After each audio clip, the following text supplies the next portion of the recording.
നമസ്കാരം, ഏവർക്കും സൂപ്പർ കിച്ചണിലേക്ക് സ്വാഗതം.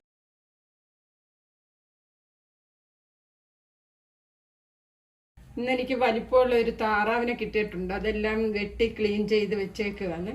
ഇന്ന് നമുക്കത് തയ്യാറാക്കാൻ തുടങ്ങാം. നാടൻ രീതിയിലാണ് ഇന്ന് ഞാൻ താറാവിനെ കറി വയ്ക്കുന്നത്. നമുക്ക് വെളിച്ചെണ്ണ ഒഴിച്ചു കൊടുക്കാം, ഒരു 4 ടേബിൾ സ്പൂൺ.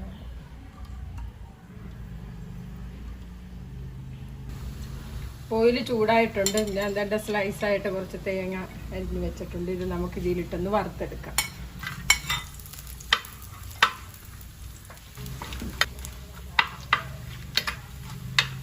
നമ്മുടെ തേങ്ങ തൊട്ട് മൂത്ത് വന്നിട്ടുണ്ട്. നമുക്കിത് കോരിയെടുക്കാം. നമുക്കിതിലോട്ട് ഇഞ്ചി ഇട്ട് കൊടുക്കാം. 2 പീസ് ഇഞ്ചി എടുത്ത് ഞാൻ അരിഞ്ഞെടുത്തതാണ്.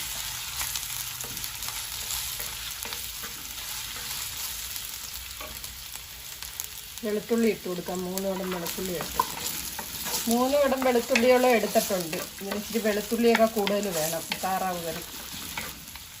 5 പച്ചമുളക് എടുത്തിട്ടുണ്ട്. എല്ലാം കൂടെ നമുക്കൊന്ന് വരക്കാം. ഇത് വഴണ്ടി വന്നിട്ടുണ്ട്. 5 സവാള കട്ട് ചെയ്ത് വെച്ചതാണ്.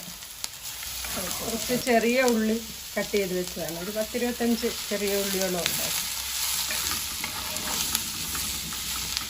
ചെറിയ ഉള്ളിയും കൂടി ഇട്ട് കൊടുത്താൽ നല്ലൊരു ടേസ്റ്റ് കിട്ടും. ഉപ്പൂടെ നമുക്ക് ഇട്ട് കൊടുക്കാം. ഇതിലോട്ട്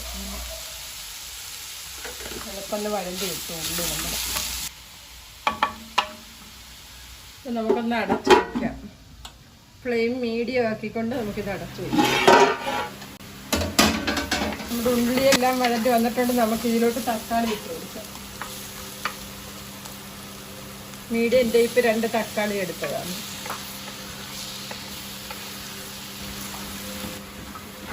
പിന്നെ ഇതിലോട്ട് ഇറച്ചി ഇട്ട് കൊടുക്കാം.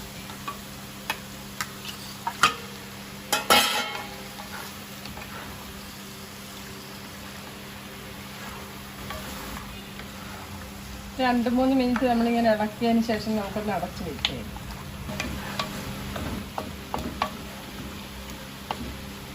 ഇത് അല്പസമയം ഒന്ന് അടച്ചു.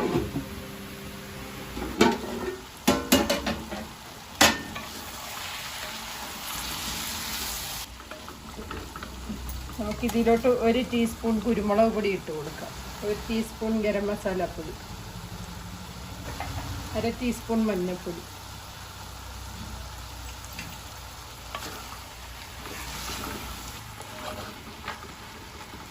നമുക്കിത് ഈ കുക്കറിലോട്ട് ഇട്ടൊന്ന് നന്നായിട്ട് വേവിക്കാം. ഈ താറാവായതുകൊണ്ട് ഇച്ചിരി വേവുണ്ടല്ലോ. നമുക്കിനി ഈ കുക്കറിലോട്ട് ഇട്ട് കൊടുക്കാം. ഇത്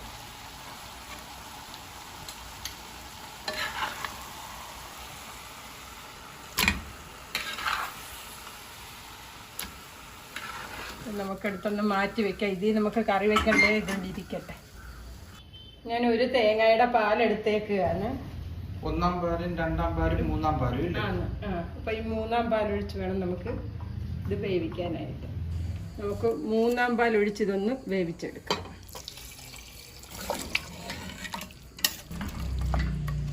മൂന്നാം പാലാണ് ഞാൻ ഒഴിച്ചേക്കുന്നത്, കണ്ടോ. ഇനി ഇത് ഒന്ന് നന്നായിട്ട് നമുക്ക് 4 വിസിൽ വരുന്നിടം വരെ ഇതൊന്ന് അടച്ചു വെച്ച് വേവിക്കാം.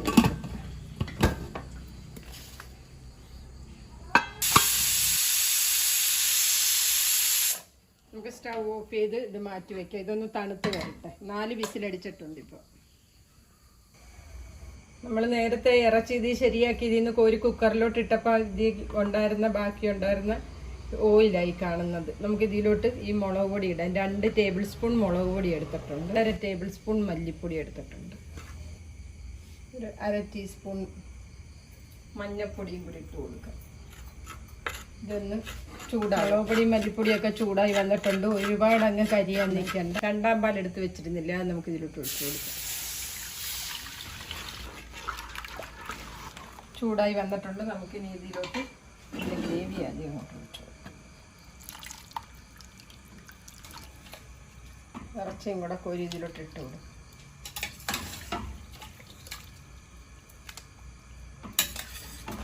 നമ്മുടെ ഇറച്ചിയെല്ലാം ഇതിനകത്ത് ഇട്ട് കൊടുത്തിട്ടുണ്ട്.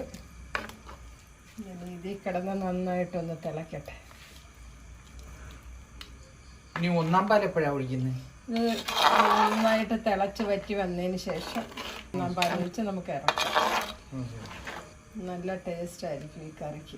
ഇതുപോലെ എല്ലാവരും ഒന്ന് ഇത് അടിപൊളിയായിരിക്കും, കാരണം വെള്ളം ചേർക്കുന്നില്ലല്ലോ ഒട്ടും, തേങ്ങാപ്പാലില്ല. ഒന്ന് തിളക്കട്ടെ. കറിയൊക്കെ വറ്റി വന്നിട്ടുണ്ട് കണ്ടോ. നമുക്കിനി ഈ ഫസ്റ്റ് പാൽ ഇതിലോട്ട് ഒഴിച്ചു കൊടുക്കാം. കണ്ടോ,